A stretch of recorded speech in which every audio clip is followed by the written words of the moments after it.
మంచిదండి. మనము దేవుని యొక్క వాక్యాన్ని వినే సమయానికి వచ్చాము పిల్లరా. శ్రద్ధగా ఆసక్తితో కొద్ది నిమిషాలు దేవుని యొక్క మాటలు మనం విందాం. మరి ఉపదేశమును వినడం ద్వారా మనం ఎంతో మేలు పొందుకుంటామని దేవుని గ్రంథంలో రాయబడి ఉన్నది. ఉపదేశం అంటే దేవుని మాటలు వినుట ద్వారా మనం ఎంతో మేలు పొందుతాం. దేవుని యొక్క వాక్యాన్ని వినాలి, వింటున్న దాని ప్రకారంగా మనము జీవించాలి. ఈరోజు ప్రియులారా, మరి అబ్రహాముని గురించి మనం ధ్యానించబోతున్నాం. అబ్రహాము తన జీవితంలో చేసిన పొరపాటులు మనం ధ్యానించబోతున్నాం. ఆదికాండము 12వ అధ్యాయంలో 10వ వచనం నుంచి కొన్ని వచనాలు చదువుకున్నాం. ఆదికాండం 12వ అధ్యాయం 10వ వచనంలోనికి వెళితే అక్కడ ఏముందంటే, అప్పుడు ఆ దేశములో కరువు వచ్చెను. ఆ దేశంలో కరువు భారముగా ఉన్నందున అబ్రాం ఐగుప్తు దేశంలో నివసించుటకు అక్కడికి వెళ్ళాను. అప్పుడు ఆ దేశంలో కరువు వచ్చాను. కరువు వచ్చిందంటే ఆ దేశంలో ఏంటి? ఆ దేశము అంటే కనాను దేశం.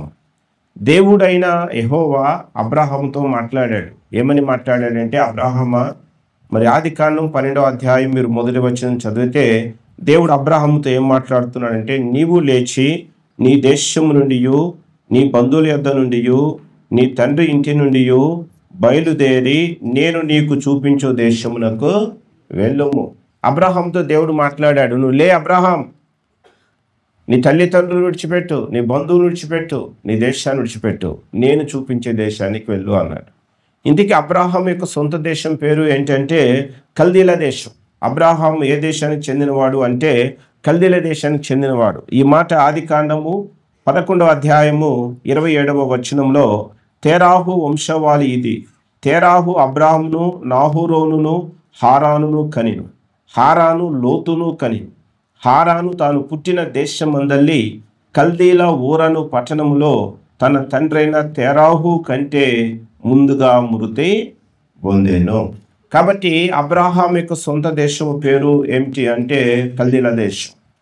అబ్రహాం సహోదరుడైన హారాను కూడా కల్దీల దేశంలోనే చనిపోయినట్టుగా మనం బైబిల్లో రాయబడి ఉన్నది. కానీ అబ్రహాము కల్దీల దేశంలో ఊరా అనే పట్టణంలో ఉన్నప్పుడు దేవుడైన యెహోవా అబ్రహాముకు ప్రత్యక్షమయ్యి ఆదికాండం 12వ అధ్యాయం మొదటి వచనంలో నేను చూపించే దేశానికి వెళ్ళు అన్నాడు. ఇప్పుడు అబ్రహాం ఏం చేశాడు అంటే దేవుడు చూపించే దేశానికి వెళ్ళాడు. ఆదికాండం 12వ అధ్యాయం 10వ వచనంలో అబ్రహాము దేవుడు చూపించే దేశానికి వెళ్ళాడు. ఆ దేశం పేరు ఏంటంటే కనాను దేశం. మరి అబ్రహాం వెళ్ళినప్పుడు అబ్రహాముతో పాటు తన భార్య శారా కూడా బయలుదేరింది. అబ్రహాము శారాలతో పాటుగా అబ్రహాము సహోదరు కుమారుడు లోతు గారు కూడా వారితో కూడా ఏం చేశాడంటే బయలుదేరాడు. మీరు 12వ అధ్యాయంలో 4వ వచనం, యెహోవా అతనితో చెప్పిన ప్రకారం అబ్రాము వెళ్ళెను, లోతు అతనితో కూడా వెళ్ళెను. కాబట్టి అబ్రహాము వెళ్ళాడు. అబ్రహాంతో పాటు శారా, తన భార్యని శారా వెళ్ళింది. శారాతో పాటు అబ్రహాం యొక్క సహోదరుని కుమారుడైన లోతు కూడా బయలుదేరాడు. వీరితో పాటు ఇంకా ఏం వెళ్ళారు అంటే 5వ వచనం, 12వ అధ్యాయం 5వ వచనం, అబ్రహాము తన భార్య అయిన శారాయిని, తన సహోదరుని కుమారుడైన లోతును, హారానులో తానును వారును ఆర్జించిన యావదాస్తిని, వారు సంపాదించిన సమస్తమైన వారిని తీసుకుని కనాను దేశమునకు వెళ్ళుటకు బయలుదేరి కనాను దేశమునకు వచ్చేది. కాబట్టి అబ్రహాము, శారా, లోతు వీరితో పాటు వారికి ఉన్నటువంటి ఆస్తులు ఇవన్నీ కూడా వారు తీసుకొని వెళ్ళారు, కనాను దేశానికి వచ్చారండి. ఇప్పుడు ఆదికాండం 12వ అధ్యాయం 10వ వచనంలో వారు కనాను దేశంలో ఉన్నప్పుడు ఏం జరిగిందయ్యా అంటే భయంకరమైన కరువు వచ్చింది. అక్కడ కనాను దేశంలో అబ్రహాము ఉన్నప్పుడు భయంకరమైన కరువు వచ్చింది. ఈ కరువు రావడానికి గల కారణం ఏమిటి అని మనం ఆలోచిస్తే అబ్రహాము చేసిన పాపం అయితే కాదండి. ఎందుకంటే అబ్రహాము దైవ చిత్తానుసారంగా దేవుడు చెప్పినట్టుగానే తన సొంత దేశాన్ని విడిచిపెట్టి దేవుడు చూపించే దేశానికి వెళ్ళాడు. మరి అక్కడ కరువు వచ్చింది. ఎందుకు కరువు వచ్చింది? మానవుని యొక్క జీవితంలో కరువులు, సమస్యలు, రోగాలు రావడానికి 2 కారణాలు ఉన్నాయని బైబిల్ చెప్తుంది. మొదటి కారణం ఏంటి అంటే దేవుడు కొన్నిసార్లు మన విశ్వాసాన్ని పరీక్షించేందుకు మన జీవితాల్లో సమస్యలు, రోగాలు, కరువులను దేవుడు ఏం చేస్తాడంటే అనుమతిస్తాడు. రెండోది కారణం ఏంటి? కరువులు, సమస్యలు, రోగాలు రావడానికి రెండవ కారణం ఏంటంటే మనము పాపము చేయటము ద్వారా దేవుడు వాటిని మన జీవితాల్లో ఏం చేస్తాడంటే అనుమతిస్తాడు. మరి అబ్రాహాము విషయానికి వస్తే, మరి అబ్రాహాము ఉన్న దేశంలో కరువు ఎందుకు వచ్చిందంటే అబ్రాహాము పాపం చేయడం ద్వారా రాలేదండి. మరి ఎందుకొరకు వచ్చింది అంటే అబ్రాహాము యొక్క విశ్వాసమును దేవుడు ఇక్కడ ఏం చేస్తా ఉన్నాడు, పరీక్షిస్తూ ఉన్నాడు. ఈ సందర్భంలో ఒక వచనాన్ని చదువుదాం. న్యాయాధిపతుల గ్రంథంలోనికి వెళితే, న్యాయాధిపతుల యొక్క గ్రంథంలో మరి న్యాయాధిపతుల యొక్క గ్రంథం అంతా కూడా మనము చదివితే ప్రియులారా, మరి దేవుడు తన ప్రజలను ఏం చేశాడంటే ఇక్కడ మరి న్యాయాధిపతుల కంటే మనం మొదటి రాజుల గ్రంథంలోకి వెళ్దాం. మొదటి రాజుల గ్రంథంలో ఇంకా మనకు వివరంగా అర్థమవుతుంది. 17వ అధ్యాయంలో, మొదటి రాజులు 17వ అధ్యాయంలో మొదటి వచనానికి వెళ్తూ ఉన్నాం. మొదటి రాజులు 17వ అధ్యాయం మొదటి వచనంలో, అంతటా గిలాదు కాపురస్తుల సంబంధైన తిష్బీయుడైన ఏలియా ఆహాబు నద్దకు వచ్చి, ఎవరి సన్నిధిని నిలబడి ఉన్నానో ఇశ్రాయేలు దేవుడైన యెహోవా జీవము తోడు, నా మాట ప్రకారము గాక ఈ సంవత్సరములలో మంచైనను వర్షమైనను పడదని ప్రకటించారు. కానీ ఇక్కడ ఆహాబు యెజెబెలు అనేటువంటి దంపతులు, రాజు రాణి, వారి దేశాన్ని పరిపాలిస్తున్నటువంటి దినాలలో ఏమొచ్చిందంటే భయంకరమైన కరువు వచ్చింది. ఏలియా అని ఒక ప్రవక్త గారు వచ్చి ప్రవచనం చెప్తా ఉన్నాడు. మరి మంచైనను వర్షమైనను ఏం చేయదు, పడదని చెప్పాడు. అంటే భయంకరంగా దేశంలో ఏం రాబోతుందంటే కరువు రాబోతుందని చెప్పాడు ఏలియా ప్రవక్త. 3.5 సంవత్సరాలు మరి ఏలియా గారి కాలంలో భయంకరమైన కరువు ఎక్కడ వచ్చింది అంటే దేశంలో వచ్చింది. ఇక్కడ కరువు రావడానికి కారణం ఏంటని మనం ఆలోచిస్తే, ఆహాబు తన భార్యని యెజెబెలు భయంకరంగా వారు ఏం చేశారంటే పాపములు వారు చేస్తారు. కనుక వారు చేసిన పాపమును బట్టి ఇక్కడ దేవుడు మొదటి రాజులు 17వ అధ్యాయంలో కరువును పంపించాడు. మరి ఆదికాండం 12వ అధ్యాయం 10వ వచనంలో కరువు వచ్చింది. కరువు గల కారణం ఏంటంటే అబ్రాహాం చేసిన పాపం కాదండి, అబ్రాహాం విశ్వాసానికి పరీక్షగా దేవుడు అక్కడ ఏం పంపించాడంటే కరువును పంపించాడు. యోబు జీవితంలో కూడా మనం చూస్తే యోబును గురించి దేవుడే మంచి సాక్ష్యం ఇచ్చాడు. ఏమని అంటే యోబు గ్రంథం మొదటి అధ్యాయం 8వ వచనం మీరు చదివితే, యోబు యథార్థపరుడు, న్యాయవంతుడు, దేవుని యందు భయభక్తులు కలిగి చెడుతనమును విసర్జించిన వాడు, అతని వంటి వాడు భూమి మీద ఒకడు లేడు అని దేవుడు సాక్ష్యం ఇచ్చాడు యోబును గురించి. అయితే అటువంటి యోబు జీవితంలో ఎన్నో సమస్యలు వచ్చినాయి. ఉన్న ఆస్తి అంతా పోయింది. 10 మంది సంతానం చనిపోయారు. అరికాలం మొదలుకు నడినెత్తి వరకు బాధగల కురుపులతో యోబు గారు ఏం చేయబడ్డాడంటే మొత్తాడు. కాబట్టి యోబుకు అనారోగ్యం వచ్చింది, ఉన్న ఆస్తి అంతా పోయింది, పిల్లలు కూడా చనిపోయారు. దీని అంతగా ప్రధాన కారణం ఏమిటి అంటే యోబు పాపం చేయడం ద్వారా జరగలేదండి. ఎందుకంటే దేవుడే యోబును గురించి ఏం చేశాడంటే ఒక మంచి సాక్ష్యం ఇచ్చింది. మరి ఎందుకు యోబు జీవితంలో అన్ని సమస్యలు, కష్టాలు, రోగాలు అంటే దేవుడు అక్కడ యోబు యొక్క విశ్వాసాన్ని దేవుడు ఏం చేశాడు, అక్కడ పరీక్షించాడు. ఎందుకంటే అపవాదికి దేవునికి పోటీ వస్తుంది యోబు విషయంలో. దేవుడు యోబును గురించి గొప్పగా చెప్తాడు అపవాదితో, నా సేవకుని యోబును గూర్చి నువ్వు ఆలోచించితివా అని యోబును గురించి దేవుడు చాలా గొప్పగా చెప్తూ ఉంటే అపవాది అంటాడు, యోబు వరకే నేను భయభక్తులు నిలిపాడు అనుకుంటున్నావా దేవా, యోబుకు ఉన్నటువంటి ఆస్తంతా నువ్వు తీసేస్తే ఆ యోబు గారిని దూషించి విడిచిపెట్టేస్తాడు. నువ్వు యోబును దీవిస్తున్నావు గనకనే యోబు ఏం చేస్తున్నాడు, భక్తి చేస్తున్నాడు. యోబు కలిగిన సమస్తానికి నువ్వు కంచి వేశావు, యోబు చేతి పని నువ్వు దీవించావు, అందుకే యోబు నిన్ను ప్రేమిస్తున్నాడు, నీ ఎడల భక్తి చూపిస్తున్నాడు. నీవే యోబు కలిగిన సమస్తాన్ని తొలగించి వేస్తే యోబు నిన్ను దూషించి నీ విడిచిపెట్టేస్తాడు అని అపవాది దేవునితో అన్నాడు. అందుకు దేవుడు ఏమన్నాడు తెలుసా, నా సేవకుని యోబు అటువంటి వాడు కాదు. ఏదో నేను ఆయన దీవిస్తున్నానని భక్తి చేయట్లేదు, నేను ఆయన దీవిస్తున్నాను, నా పట్ల ప్రేమ చూపట్లేదు, నిజంగా నన్ను ప్రేమించడం బట్టి నా పట్ల ప్రేమ చూపిస్తున్నాడు అని దేవుడు అన్నాడు. కాదన్నాడు దైవం. అప్పుడు పరీక్షకు భాగంగా దేవుడు యోబుని ఏం చేశాడంటే శ్రమలకు అప్పగించాడు. కానీ మన జీవితాలు శ్రమలు, కష్టాలు, రోగాలు వచ్చినప్పుడు ఏం చేయాలంటే జీవితాన్ని పరీక్షించుకోవాలి. ఒకవేళ పాపం చేయడం ద్వారా మనకు సమస్యలు, రోగాలు, కష్టాలు వచ్చినట్లయితే ఆ ప్రతి పాపమును దేవుని సన్నిధిలో మనం ఒప్పుకొని ఏం చేయాలంటే విడిచిపెట్టాలి. ప్రతి పాపాన్ని ఒప్పుకొని విడిచిపెట్టాలి. గత రాత్రి ఉపవాస ప్రార్థనలో సౌలు జీవితాన్ని గురించి చదివామండి. సౌలు బ్రతికున్న దినాల్లో మరి భయంకరంగా పాపం చేస్తారు. ఆ పాపం యొక్క శాపము తన పిల్లల మీదకి వెళ్ళిపోతుంది. సౌలు చనిపోతాడు. తర్వాత దావీదు రాజు అవుతాడు. దావీదు రాజు అయిన తర్వాత దేశంలో భయంకరమైన కరువు వస్తుంది. 2 సమూయేలు 21 అధ్యాయం మీద చదివి అప్పుడు దావీదు దేవునికి ప్రార్థన చేస్తాడు, ప్రభువా, నేను పరిపాలిస్తున్న ఈ దేశంలో కరువు ఎందుకు వచ్చింది? ఈ కరువు గల కారణం ఏంటి అని దావీదు దేవునికి ప్రార్థించినప్పుడు దేవుడు బయలుపరుస్తాడు. సౌలు చేసిన పాపమును బట్టి దేశంలో కరువు వచ్చిందంట. అప్పుడు దావీదు ఏం చేస్తాడంటే ఆ పాపానికి ప్రాయశ్చిత్తం చేస్తాడు. అప్పుడు మరలా ప్రజలందరూ ప్రార్థన చేయగా దేవుడు వారి ప్రార్థనలు ఆలకించి మరలా కరువును దేశం నుంచి దేవుడు తొలగించి వేస్తాడు. అదే రీతిగా మన జీవితాల్లో సమస్యలు, కరువులు, రోగాలు వచ్చినప్పుడు జీవితాన్ని పరీక్షించుకోవాలి. దేవునికి వ్యతిరేకంగా మనం ఇంకెక్కడైనా పాపం చేసామా, తప్పిపోయామా? ఒకవేళ అలాగుంటే అవన్నీ ఒప్పుకుని విడిచిపెట్టాలండి. అప్పుడు దేవుడే వాటిని అన్నింటిలోంచి మనల్ని ఏం చేస్తాడు? విడిపిస్తాడు. కొన్ని సందర్భాలు మనకు దేవునికి మంచి సహవాసం సంబంధం ఉంటుంది. అయినా మన జీవితాల్లో అబ్రాహాంకు వచ్చినట్లుగా సమస్యలు, రోగాలు, కష్టాలు రావచ్చు. అటువంటి సమయంలో వాటిని నేను తట్టుకోవడానికి కావాల్సినంత ఓర్పు దయచే ప్రభువా అంటూ మనం ఏం చేయాలంటే ప్రార్థన చేయాలి. సమస్యలు వచ్చినా, రోగాలు వచ్చినా, కష్టాలు వచ్చినా మనము దేవునికి దూరంగా మాత్రం కాకూడదు. దేవుని దూషించకూడదు, దేవుని విడిచిపెట్టకూడదు. దేవుడు అన్యాయం చేసినని మనం చెప్పకూడదు. అన్ని పరిస్థితుల్లో కూడా మనం దేవునికి దగ్గరగా ఉన్నాం. ప్రతి విషయంలో కూడా మనం ఏం చేయాలంటే ప్రార్థన చేయాలి. శ్రమ దినమున నువ్వు కృంగిపోతే చేతకాని వాడవుతావు రాశాడు బైబిల్. మీరు ఎవరికైనా శ్రమ సంభవించినా అతను ఏం చేయాలంటే ప్రార్థన చేయాలంటాడు. యాకోబు పత్రిక 5వ అధ్యాయం 13వ వచనం. మీరు ఎవరికైనా శ్రమ సంభవించినా అతడు ప్రార్థన చేయవలెను.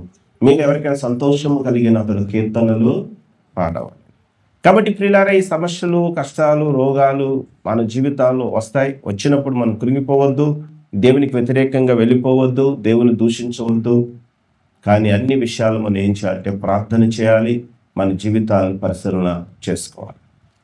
అయితే ఇక్కడ ఆదికాండం 12వ అధ్యాయం 10వ వచనంలోకి వెళ్ళేసరికి అబ్రాహాం ఉంటున్న దేశంలో భయంకరమైన కరువు వచ్చినప్పుడు అబ్రాహాం ఏం చేయాలంటే ప్రార్థన చేయాలి. ఏమని? ప్రభువా, నీ చిత్తానుసారంగానే ఈ కనాన్ దేశానికి వచ్చాను, నువ్వు వెళ్ళమంటేనే వచ్చాను, నా సొంత దేశాన్ని విడిచిపెట్టాను, నా బంధువులు విడిచిపెట్టాను, నా తల్లిదండ్రులు కూడా విడిచిపెట్టాను, నీ మాటకు లోబడ్డాను, మరి నువ్వు చూపించే కనాను దేశానికి వచ్చాను. మరి ఈ దేశంలో ఇప్పుడు కరువు వచ్చింది. ఇప్పుడు పరిస్థితి ఏంటి నాయన? నేను, నా భార్య, మరి నాతో పాటు ఉన్న నా సహోదరు కుమారుడు లోతు, మరి మాతో పాటు వచ్చిన పశు సంపద, ఇదంతా మరి ఎలాగ పోషించబడటం? ప్రభువా, మరి నువ్వు సహాయం చేయి నాయనా అని అబ్రహాం గారు దేవునికి ఏం చేయాలంటే ప్రార్థన చేయాలి. ప్రతి సమస్యకు పరిష్కారం అనేది తప్పక ఉంటుందండి. మనం ప్రార్థించడం ద్వారా దేవుడు తప్పకుండా మన ప్రతి సమస్యను ఆయన ఏం చేస్తాడంటే పరిష్కరిస్తాడు. కానీ ఇక్కడ అబ్రహాం గారు ప్రార్థన చేయలేదండి. అది వచ్చిన పొరపాటు.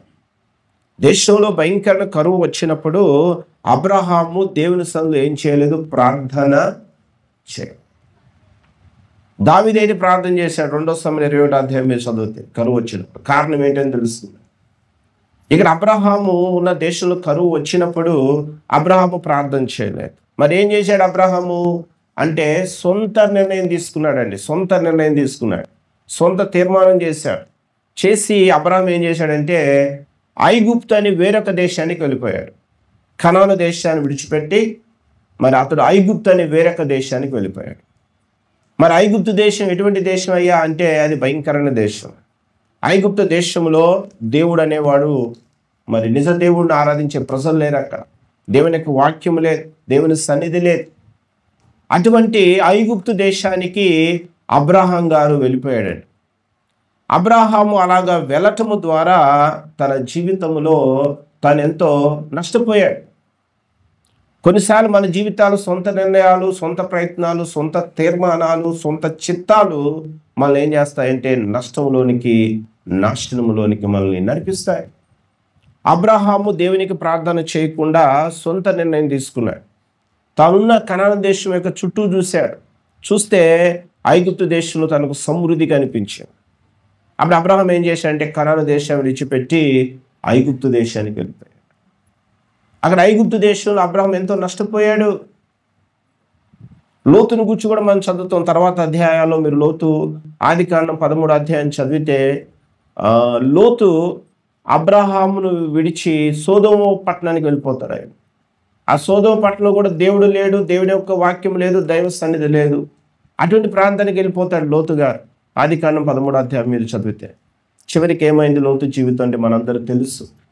లోతు తన కుటుంబాన్ని కోల్పోయాడు, తన ఆస్తిని కోల్పోయాడు, తన సమస్తాన్ని కూడా లోతు కోల్పోయాడు. కారణం ఏంటంటే లోతు దేవుడు లేని ప్రాంతానికి వెళ్ళి నష్టపోయాడు. కానీ అబ్రాహాం విషయానికి వస్తే అబ్రాహాము కూడా దేవుడు లేని ఐగుప్తు దేశానికి వెళ్ళాడండి. కానీ గొప్ప సంగతి ఏంటంటే అబ్రాహాం తన తప్పును తెలుసుకుని మళ్ళీ ఐగుప్తు నుంచి బయటకు వచ్చాడు. లోతు అయితే సోదోమ పట్టణంలోకి వెళ్ళిన తర్వాత అక్కడే ఉండిపోయాడు ఆయన. చివరికి లోతు తన కుటుంబం సర్వనాశనం అయిపోయాడు. సరే, ఇక్కడికి వద్దాం. అబ్రహాం గారు దేవుడు లేని ప్రాంతానికి వెళ్ళాడు, ఐగుప్తు దేశానికి వెళ్ళాడు. దేవుని ప్రజలు, వాక్యము, దైవ సన్నిధి లేని ఐగుప్తు దేశానికి వెళ్ళగానే అక్కడ ఏం జరిగిందో చదువుదాం. ఆదికాండం 12వ అధ్యాయం. ఆదికాండం 12వ అధ్యాయంలోనికి వెళితే అక్కడ ఏం జరిగింది అంటే మనం చదువుదాం. 11వ వచనంలో అతడు ఐగుప్తులో ప్రవేశించుటకు సమీపించినప్పుడు అతడు తన భార్య అయిన షారాయితో అంటున్నాడు, ఇదిగో నీవు చక్కని దానివని నేను ఎరుగుదును. ఐగుప్తీయులు నిన్ను చూచి ఈమె అతని భార్యని చెప్పి నన్ను చంపి నన్ను బ్రతకనిచ్చెదరు. నీ వల్ల నాకు మేలు కలుగునట్లు, నిన్ను బట్టి నేను బ్రతుకున్నట్లు నీవు నా సహోదరివని దయచేసి చెప్పుము అని. అబ్రహాం గారు తన భార్య అయిన షారాని చూసి అంటున్నాడు. షారా చాలా అందంగా ఉంటుందండి, అందమైన స్త్రీ షారాయి. అబ్రహాం షారాయితో అంటున్నాడు, ఏమంటున్నాడు తెలుసా? నీవు దయచేసి ఏమని చెప్పాలి? నా చెల్లులని చెప్పు, నా భార్య అని చెప్పొద్దు. నువ్వు నా భార్య అని చెప్పితే ఈ ఐగుప్తీయులకి దైవ భయం లేదు. ఈ ఐగుప్తీయులు నన్ను చంపేసి నేను తీసేసుకుంటారు. కాబట్టి నీ వల్ల నాకు మేలు కలుగునట్లు, నిన్ను బట్టి నేను బ్రతుకున్నట్లు దయచేసి నీవు నా చెల్లులని చెప్పమని అబ్రహాం గారు షారాతో అబద్ధం ఆడించాడు. తత్ఫలితంగా ఏం జరిగిందయ్యా అంటే ఫరో గారు షారాను తనకు భార్యగా చేసుకోవాలనుకున్నాడు. అంటే ఫరో అంటే ఐగుప్తు దేశపు రాజు అన్నమాట. అదినాలు ఐగుప్తు దేశాన్ని పరిపాలించే రాజులకు ఉండే బిరుదు ఏంటంటే ఫరో. ఫరో అనేది రాజు పేరు కాదు, రాజుకుండే బిరుదు. కాబట్టి ఫరో షారాను తనకు భార్యగా చేసుకోవాలనుకున్నాడు. అంతేకాకుండా షారాయిని బట్టి ఫరో గారు ఏం చేశాడంటే అబ్రహాంకి ఎంతో మేలు చేశాడట అండి. అబ్రహాంకి ఎన్నో ఇచ్చాడట ఫరో గారు. ఏమిచ్చాడు ఒకసారి చదువుదాం. 11వ వచనంలో తర్వాత 15వ వచనం చదువుతాను. 15వ వచనంలో ఫరో యొక్క అధిపతులు ఆమెను చూచి ఫరో ఎదుట ఆమెను అనగా షారాను పొగిడిని గనక ఆ స్త్రీ ఫరో ఇంటికి ఏం చేయబడినో తేబడి. అతడు ఆమెను బట్టి అబ్రహామునకు మేలు చేసెను. ఫరో గారు షారాయిని బట్టి అబ్రహాముకు మేలు చేశాడటండి. అందువలన అతనికి అనగా అబ్రహాముకు గొర్రెలు, గొడ్లు, మగగాడిదలు, దాసులు, పనికత్తెలు, ఆడగాడిదలు, ఒంటెలు ఇయ్యబడెను. అది కాబట్టి అబ్రహాముకు ఇప్పుడు షారాను బట్టి మేలు చేశాడు ఫరో గారు. అంటే అబ్రహాం గారు ఈ దాసులు, దాసిరాండ్లు, మగగాడిదలు, ఆడగాడిదలు, గొర్రెలు, గొడ్లు ఇవన్నీ ఎలా సంపాదించాడంటే అబ్రహాం ఇక్కడ కష్టపడి సంపాదించింది కాదండి. ఏం చేయడం ద్వారా సంపాదించాడు? అబద్ధము ఆడటం ద్వారా.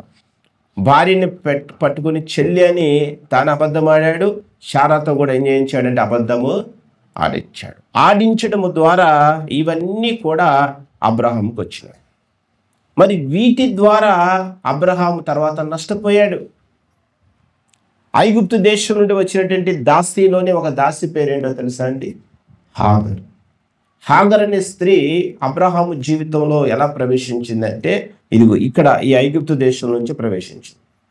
అక్కడ మనం చదువుకున్నాం చూసారా, 16వ వచనంలో అతనికి గొర్రెలు, తర్వాత గొడ్లు, తర్వాత మగగాడిదలు, దాసులు, పనికత్తెలు. ఒక పనికత్తె ఎవరంటే హాగరు. హాగరు ఏ దేశానికి చెందిన స్త్రీ అంటే ఐగుప్తు దేశానికి చెందిన స్త్రీ. అబ్రహాము షారా జీవితం సాఫీగా సాగిపోతూ ఉండగా వారికి జీవితంలో హాగరు ప్రవేశించడం ద్వారా అబ్రహాము ఎంతో కలతకు గురైపోయాడు. మీరు ఆదికాండం 16 అధ్యాయం చదివితే మనకు అక్కడ కనిపిస్తుంది. అంతేకాదు, ఇతడు అబ్రహాము అబద్ధం ఆడి అక్కడ సంపాదించడం ద్వారా వచ్చే ఆస్తి వలన ఏం జరిగింది అంటే, మీరు ఆదికాండం 13వ అధ్యాయం, ఆదికాండం 13వ అధ్యాయంలో 5వ వచనం, మనం 6వ వచనం చదివితే 13వ అధ్యాయం 6వ వచనంలో, వారు కలిసి నివసించుటకు, వారనగా అబ్రహాము లోతు కలిసి నివసించుటకు. సరే, 5వ వచనం చదువుతున్నాం. అబ్రహాముతో కూడా వెళ్ళిన లోతునకు గొర్రెలు, గొడ్లు, గుడారములు ఉండెను గనక వారు కలిసి నివసించుటకు ఆ ప్రదేశము చాలకపోయింది. ఎందుకనగా వారి ఆస్తి వారి కలిసి నివసించలేనంత విస్తారమై ఉండేను. అప్పుడు అబ్రహాము పశువుల కాపరులకు, లోతు పశువుల కాపరులకు ఏమి పుట్టాను అంటే కలహము పుట్టాను. చూసారండి, ఈ ఆస్తి వలన అబ్రహాము పశువుల కాపరులకు, లోతు పశువుల కాపరులకు కలహం అంటే గొడవ పుట్టింది. తర్వాత వచ్చిన మీరు చదువుకుంటే వెళ్ళిపోతే, ఈ కలహాన్ని బట్టి అబ్రహాం అంటాడు, నీ పశువుల కాపరులకు, నా పశువుల కాపరులకు, నీకును నాకును కలహం ఉండడానికి వీలు అని చెప్పగానే లోతు ఏం చేస్తాడు తెలుసా అండి? సొదొమ అనే పట్టణానికి వెళ్ళిపోయాడు. అంటే ఆస్తి వలన అబ్రహాము, లోతు వేరైపోయాడు.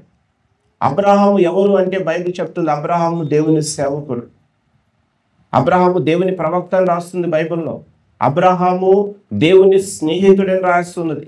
అబ్రహాము విశ్వాసులకు తండ్రి అని రాయబడి ఉన్నది. అటువంటి దేవుని స్నేహితుడు, విశ్వాసులకు తండ్రి, ఒక ప్రవక్త అయినటువంటి అబ్రహాం యొక్క సహవాసాన్ని లోతు విడచి సొదొమ అనే వేరొక ప్రాంతానికి వెళ్ళిపోయాడు. ఆదికాండం 13వ అధ్యాయం చదివితే కనిపిస్తుంది 10వ వచనం. కారణం ఏంటంటే, అబద్ధమాడి సంపాదించిన ఆ ఆస్తి వారికి ఏం కలగజేసిందంటే నష్టాన్ని తెచ్చిపెట్టారు. అంతేకాదు, హాగరు, ఆదికాండం 16వ అధ్యాయంలో మీరు చదివితే ఐగుప్తు దేశంలో వచ్చిన హాగరు కూడా అబ్రహాం జీవితంలో ప్రవేశించి చివరికి అబ్రహాం కుటుంబంలో ఎన్నో కలతలు, గొడవలు కలగడానికి కారుకురాలయ్యాయి. దీన్ని బట్టి మనకేం అర్థమవుతుంది అంటే, మన జీవితాల్లో మనం ఏదైనా సరే న్యాయంగానే మనం సంపాదించాలి. మన అన్యాయంగా ఏది సంపాదించినా అది అనర్థాలకు ఏమవుతుందంటే దారి తీస్తుందని బైబిల్ చెప్తుంది. అన్యాయం చేత కలిగిన గొప్ప వచ్చుబడి కంటే నీతితో కూడిన కొంచెమైనది శ్రేష్టమని రాశాడు బైబిల్. అన్యాయంగా మనం సంపాదించేదానికంటే కష్టపడి మన చేతులతో మంచి పనులు చేస్తూ సంపాదించింది కొంచెమైనా అది మనకి ఎలా ఉంటుందంటే నెమ్మదిగా ఉంటుంది. కానీ ఇక్కడ అబ్రహాము అబద్ధం ఆడడం ద్వారా వచ్చిన ఆస్తి అబ్రహామునకు ఎంతో నష్టాన్ని కలుగజేస్తుంది. అందుకే బైబిల్ ఏం చెప్తుంది అంటే, ఒక వచనం చదువుదాం. సామెతల గ్రంథం 21వ అధ్యాయం. ఈనాడు కూడా అనేక మంది ఎలాగ సంపాదిస్తున్నారు అంటే, అబద్ధాలు ఆడి, దొంగతనాలు చేసి, మోసాలు చేసి, అన్యాయాలు చేసి సంపాదిస్తూ ఉన్నారు. అటువంటి సంపాదన మనకు నష్టానికి, నాశనానికి కారణమైపోతుంది. సామెతల గ్రంథం 21వ అధ్యాయంలో మనము 6వ వచనం చదువుతున్నాం. సామెతలు 21వ అధ్యాయం 6వ వచనం. అబద్ధములాడి ధనమును సంపాదించుకునుట ఊపిరితో సాటి, దాన్ని కోరువారు మరణమును కోరుకుందురు. చూసారండి, అబద్ధములాడి ధనమును సంపాదించుట దేంతో సాటి అంట? ఊపిరితో సాటి. దాన్ని కోరువారు దేన్ని కోరుకుంటున్నారు? మరణాన్ని కోరుకుంటున్నారు. అబద్ధాలాడి మనం ధనం సంపాదిస్తే అది ఎగిరిపోయి ఆవిరితో సమానం. ఆవిరి కొంతసేపు కనిపిస్తుంది, అంతసేపు తర్వాత అది ఏమైపోతుంది? మాయమైపోతుంది. ఇక్కడ అబద్ధాలాడి ఏది సంపాదించినా దానివల్ల మనకు ప్రయోజనం లేదు. అబద్ధములాడి ధనమును సంపాదించుకునుట ఊపిరితో సాటి, దాన్ని కోరువారు దేని కోరుకుంటున్నారా అంటే మరణమును కోరుకుంటున్నారు. అబ్రహాం అబద్ధమాడి సంపాదించిన ధనము తనకెంతో నష్టాన్ని తెచ్చిపెట్టింది. బైబిల్లో ఒక ఆయన ఉంటాడండి, ఆయన పేరు నయమాను. మనందరికీ తెలుసు, 2వ రాజుల గ్రంథం 5వ అధ్యాయం మీద చదివితే అక్కడ నయమాన్ అని ఒక వ్యక్తి ఉంటాడండి. ఈ నయమాను కుష్ఠరోగంతో బాధపడుతూ దైవ సేవకుని ఎలీషా గారి దగ్గరికి వస్తాడు. ఇశ్రాయేల్ దేశానికి, సిరియా దేశం నుండి. ఎలీషా గారు చెప్పిన మాట ప్రకారం నయమాను యోర్దాను నదిలో పోయి 7 సార్లు మునుగుతాడు.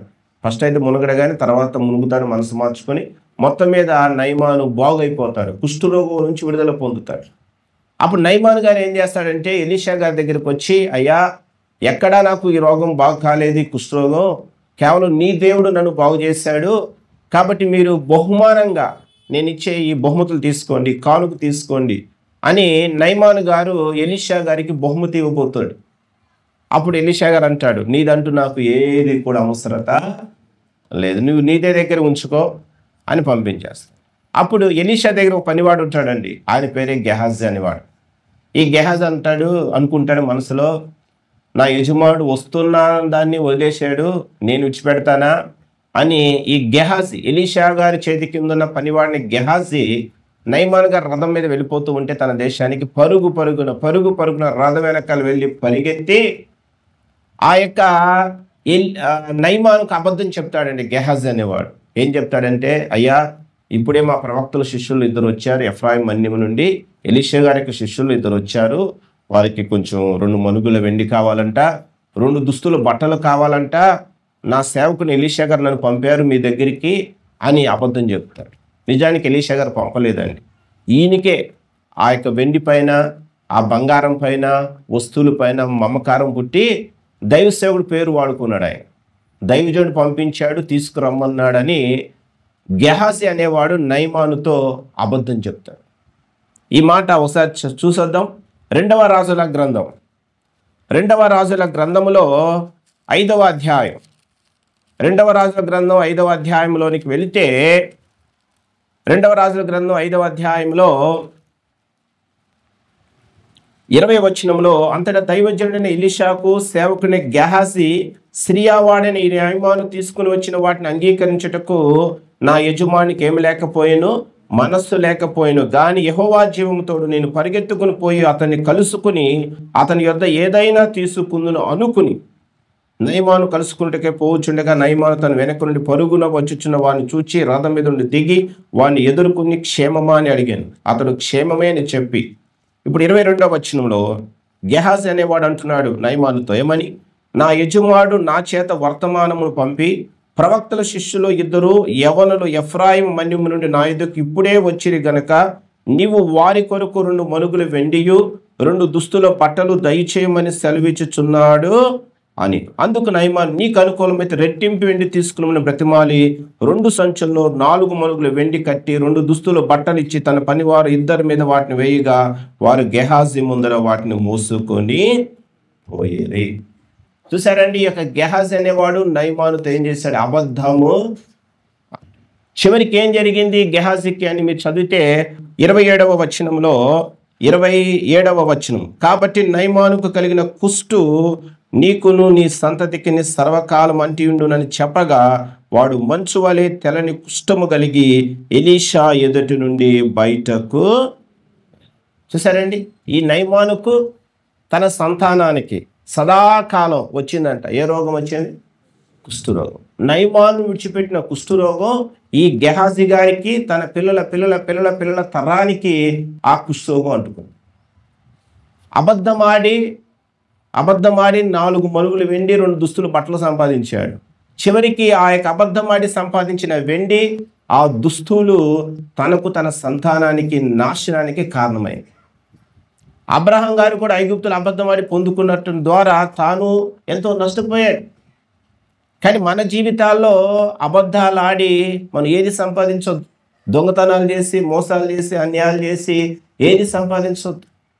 కష్టపడి సంపాదించాలని బైబిల్ చెప్తుంది. ఎఫెసీ పత్రిక 4వ అధ్యాయం 28వ వచనం మనందరికి తెలుసు. అక్కడ ఉన్న మాట ఏంటంటే, దొంగిలవాడు ఇక మీదట దొంగిలే కాదు, అక్కడ గలవానికి పంచిపెట్టుటకు వీలు కలుగు నిమిత్తం తన చేతులతో మంచి పనులు చేయొచ్చు. మనం ఏం చేయాలంట? కష్టపడాలని రాస్తున్నారు. మన కష్టాజీతం కొద్దిగైనా పర్లేదండి, దాన్ని దేవుడు కానీ దీవిస్తే మన అవసరతలన్నీ తీర్చబడగా అది ఇంకా మిగిలేలాగా దేవుడు చేస్తాడు. కానీ లోకంలో ప్రజలు అన్యాయంగా సంపాదిస్తూ ఉంటారు. కానీ దేవుడిని నమ్ముకున్న మనము నీతిగా మనం ఏం చేయాలి? సంపాదించాలని బైబిల్ చెప్తాం. అబద్ధాలు ఆడకూడదు అని బైబిల్ చెప్తా ఉంది. కొంతమంది అబద్ధాలు ఆడుతూ ఉంటారు, ఇతరుల చేత ఏం చేస్తూ ఉంటారు? అబద్ధాలు ఆడిస్తాం. అబద్ధం ఆడటం పాపం కాదనుకుంటారు, కానీ బైబిల్ దృష్టిలో అది పాపం. అందుకే అబద్ధికులు కూడా ఎక్కడికి వెళ్తారు రాసి అంటే బైబిల్లో నరకానికి పోతారు రాసి. నరకానికి వెళ్ళే వారికి లిస్టులో ఎవరి పేరు చేర్చారు అంటే అబద్ధికుల పేరు కూడా రాస్తున్నదండి. ఈ సందర్భంలో ఈ వచనం చదువుదాం. ప్రకటన గ్రంథం 21వ అధ్యాయంలో 8వ వచనం, ప్రకటన 21:8, పిరికివారును, అవిశ్వాసులను, అసహ్యులను, నరహంతకులను, వ్యభిచారులను, మాంత్రికులను, విగ్రహారాధికులను, అబద్ధికులందరూ అగ్ని గంధకములతో మండు గుండములో పాలు పొందుదురు. ఇది రెండవ మరణం అంటే నరకం. నరకానికి వెళ్ళే వారికి లిస్టు ఇక్కడ 8 మంది పేర్లు చెప్పాడు దేవుడు. పిరికివారు, రెండోది అవిశ్వాసులు, మూడోది అసహ్యులు, నాలుగోది విగ్రహారాధికులు అంటే విగ్రహాలు పూజించేవారు, తర్వాత అబద్ధికులందరూ, వ్యభిచారులు, మాంత్రికులు, విగ్రహారాధికులు, అబద్ధికులందరూ కూడా అగ్ని గంధకములతో మండు గుండములో పాలు పొందుదురు. ఇది రెండవ మరణం అంటే నరకం. ఇక్కడ అబద్ధాలు ఆడేవారు చివరికి ఎక్కడికి వెళ్తారంటే నరకానికి వెళ్తారు. అంతేకాదు బైబిల్ ఏం చెప్తుందంటే అబద్ధములు ఆడు వారందరూ సాతాను సంబంధులు అంటారు. అంటే వారు సాతాను బిడ్డలు. అబద్ధం అనేది మొట్టమొదటి ఎక్కడి నుంచి పుట్టిందంటే సాతాను యుద్ధ నుంచి పుట్టింది. అబద్ధం ఆడిన మొట్టమొదటి వ్యక్తి ఎవరంటే సాతానే. ఏదైనా తోటలో అవ్వ దగ్గరికి వచ్చి మరి సాతాను అబద్ధం ఆడతాడు, మీరు చావనే చావరు. దేవుడు ఏమన్నాడు? తోటలోని ప్రతి వృక్ష ఫలాలు తినండి, తోట మధ్యలో ఉన్న వాటిని తినకండి, తింటే సస్తారని దేవుడు చెప్తాడు. కానీ అపవాది వచ్చి అవ్వ దగ్గరికి వచ్చి అంటది, మీరు చావనే చావరు, మీరు తింటే మీ కళ్ళు తెరవబడతాయి, దేవతల్లాగా ఉంటారు, మంచి చెట్లు ఎరిగిన వారిగా ఉంటారు అని అబద్ధం చెప్తారు. అవ్వ దాన్ని నమ్మేస్తారు. చాలామంది సత్యం చెప్తే నమ్మరు, నిజం చెప్తే అబద్ధాలు నమ్మేస్తూ ఉంటారు. అవ్వ నమ్మేసింది, తాను తిన్నది భర్తకు కూడా ఇచ్చింది, చివరికి తాను కూడా తినేసాడు, ఇద్దరు కూడా పాపంలో పడిపోయారు. ఇక్కడ అబద్ధం అనేది మొట్టమొదటి ఎక్కడి నుంచి ప్రారంభమైందంటే సాతాను ఎదురు నుంచి ప్రారంభమైంది. అందుకే అబద్ధాలు ఆడేవారందరూ సాతాను సంబంధులని బైబిల్ చెప్తా ఉంది. యోహాను సువార్త 8వ అధ్యాయంలోకి వెళితే, యోహాను సువార్త 8వ అధ్యాయంలో మనము 44వ వచనం, యోహాను సువార్త 8వ అధ్యాయం 44వ వచనంలో, మీరు మీ తండ్రి యగు అపవాది సంబంధులు, మీ తండ్రి దురాశలు నెరవేర్చగోరుచున్నారు. ఆది నుండి వాడు నరహంతకుడై ఉండి సత్యమందు నిలిచిన వాడు కాడు, వాని యందు సత్యమే లేదు. వాడు అబద్ధం ఆడినప్పుడు తన స్వభావం అనుసరించే మాట్లాడును. వాడు అబద్ధికుడును, అబద్ధమునకు జనకుడునై ఉన్నాడు. అబద్ధికుడు అటండి వాడు, అపవాది అనేవాడు అబద్ధికుడు, అబద్ధానికి జనకుడు, తండ్రులు అంటాడు. వాని యందు సత్యమే లేదు. కానీ మీరు మీ తండ్రికి అపవాది సంబంధులు అంటున్నాడు యేసుప్రభు ఆనాటి యూదులతో. మీ తండ్రికి దురాశను నెరవేర్చుకునేవారిగా ఉన్నారు, వాడు అబద్ధికుడు, మీరు కూడా అలాగే ఉన్నారు అని దేవుడు చెప్తా ఉన్నారు. కానీ అబద్ధాలు ఆడేవారు సాతాను సంబంధులు, సత్యం పలుకువారు దేవుని సంబంధం. ఎందుకంటే యేసుప్రభు సత్యవంతుడు, నేనే సత్యము, నేనే జీవము, నేనే మార్గమునై ఉన్నానని ప్రభు చెప్పాడు. కాబట్టి మనము లోకము వెళ్తున్న పోకుండా పోవద్దండి. లోకానికి వేరుగా ప్రత్యేకంగా మన లోకంలో జీవించాలని దేవుడు కోరుకుంటున్నాడు. లోకస్తులందరూ అబద్ధాలు ఆడతారు, దేవుని ఎరగని ప్రజలు. కానీ దేవుని ఎరిగిన వారు సత్యమును పలకాలని బైబిల్ చెప్తా ఉంది. దయ్యను సత్యమును ఎన్నడూ నిన్ను విడిచి ఏం చేయొద్దు, పోనివద్దు. వాటిని కంఠాభూషణంగా ధరించుకో, నీ హృదయమైన పలక మీద వాటిని రాసుకో. అప్పుడు మనుషుల దృష్టిలో, దేవుని దృష్టిలో నువ్వు దయ్యనుంది మంచివాడు అనిపించుకుంటావు అని సామెతలు 3వ అధ్యాయం 3-4 వచనాలు రాస్తుంటుంది. కానీ మన జీవితాలు ఈ 2 లక్షణాలు, ఒకటి దయా గుణం ఉండాలి, రెండోది మనలో ఏముండాలి, సత్యం ఉండాలి. దయా సత్యం ఎన్నడూ మనం విడిచిపెట్టి పోనివ్వకూడదట అండి. వాటి కంఠాభూషణంగా ధరించుకోవాలి. అంటే మెడలు వేసుకునే హారాలు లాగా ఎల్లప్పుడూ మనం దయ కలిగి ఉండాలి. ఎల్లప్పుడూ మనం ఏం చేయాలంటే సత్యమునే పలకాలి, ప్రేమ కలిగి. ఇంకా ఎఫెసీ పత్రిక 4వ అధ్యాయము 15వ వచనం అంటాడు, ప్రేమ కలిగి సత్యము చెప్పొచ్చు. ప్రేమ కలిగి ఏమి చెప్పొచ్చు, సత్యము చెప్పొచ్చు. క్రీస్తు వలె ఉండుటకు మనం అన్ని విషయాలు ఎదుగుదుము అంటాడు. కానీ మనం ప్రేమ కలిగి ఉండాలి, సత్యం చెప్పాలి. క్రీస్తు ఎలాగైతే ఎదిగాడో మంచి గుణ లక్షణాలతో, అటువంటి లక్షణాలు మనము కలిగి ఉండాలని బైబిల్ చెప్తుంది. కాబట్టి మన అబద్ధాలకు దూరంగా ఉందాం, సత్యానికి దగ్గరగా ఉందాం. ఎల్లప్పుడూ సత్యాన్ని పలుకుతాం. అబద్ధాలు ఆడి అన్యాయంగా ఏది సంపాదించవద్దు. అబ్రహాం చూడండి, ఒక చిన్న అబద్ధం ఆడాడు, భార్యను పట్టుకుని చెల్లి అన్నాడు. ఆయనకి అన్నీ వచ్చినాయి, గొర్రెలు వచ్చినాయి, గొడ్లు వచ్చినాయి, దాసులు వచ్చారు, పనికత్తెలు వచ్చారు, గాడిదలు వచ్చినాయి, అన్నీ వచ్చినాయి. కానీ ఏం ప్రయోజనం? దానివల్ల ఆయనకి ఏమి లేదంటే నెమ్మదే లేదు. దానివల్ల లోతు వేరైపోయాడు. అబ్రహాం హాగరు ఆయన జీవితంలో ప్రవేశించి ఆయన ఎంతో నష్టానికి కారణమైపోయాయి. కానీ అబద్ధాలు ఆడి మనం ఏది సంపాదించినా మనకు నెమ్మది ఉండదు అని బైబిల్ చెప్తాం. గెహాజీ అబద్ధం ఆడాడు, ఆ వెండి తెచ్చుకున్నాడు, దుస్తులు తెచ్చుకున్నాడు, చివరికి ఏం పొందుకున్నాడు? కుష్ఠరోగాన్ని. కానీ విషయాలన్నీ బైబిల్ ఎందుకు రాశాడంటే వింటున్న మనము, చదువుతున్న మనం బుద్ధి తెచ్చుకొని వారిలాగా మనం జీవించకుండా మన మట్టుకు మనం ఏం చేయాలంటే జాగ్రత్త పడటాలి. సరే, ఆదికాండం 12వ అధ్యాయంలోకి వచ్చేద్దాం. ఇక్కడ అబ్రహాంకి అన్నీ వచ్చినాయండి. ఇప్పుడు ఇక్కడ ఏం జరుగుతుంది అంటే ఆదికాండం 12వ అధ్యాయం 17వ వచనం. అయితే యెహోవా అబ్రహాము భార్య అయిన శారాయిని బట్టి ఫరోను అతని ఇంటి వారిని ఏం చేశాడట? మహావేదనల చేత బాధించాడు. ఫరోకి తన ఇంటిలో ఉన్న వారందరికీ దేవుడు మహావేదన చేత వారిని బాధించడం మొదలుపెట్టాడు. అంటే బహుశా ఇంట్లో ఉన్న వాళ్ళందరికీ కూడా రోగాలు వచ్చినాయి, ఫరో ఇంటిలో ఉన్న వారందరికీ. ఎందుకంటే ఫరో అబ్రహాము భార్య అయిన శారాయిని తనకు భార్యగా చేసుకోవాలనుకుంటున్నాడు. కాబట్టి దేవుడు ఫరోను తన ఇంటి వారందరినీ కూడా మహావేదనకు గురి చేశాడు. ఫరో దేవుని నమ్మినవాడు కాదండి, ఒక అన్యుడు, దేవుని ఎరగనివాడు. కానీ దేవుని ఎరగనివాడు అయినా ఫరోకు గ్రహింపు వచ్చింది. ఏం గ్రహింపు వచ్చిందో తెలుసా? ఇప్పటి వరకు నేను మా ఇంట్లో అందరూ బాగానే ఉన్నాం, నేను ఎప్పుడైతే ఈ శారాను నాకు భార్యగా చేసుకోవాలనుకున్నానో అప్పుడే వ్యాధులు ప్రారంభమైనాయి. ఏంటబ్బా దీనికి గల కారణం ఆలోచించాడండి ఆయన. ఆలోచిస్తే ఫరోకు అర్థమైపోయింది. ఏమర్థమైంది? ఆమెను నేను భార్యగా చేసుకోవాలనుకున్నాను కనుక వారి దేవుడు నాకేం చేశాడు? ఈ విధమైన సమస్యలను తెచ్చిపెట్టాడు అనుకుని ఫరో గారు గ్రహించాడు. మనకు కూడా ఇటువంటి గ్రహింపు ఉండాలండి. మనకి ఏదైనా కష్టాలు, శ్రమలు వచ్చినప్పుడు పరిశీలన చేసుకోవాలి జీవితాన్ని.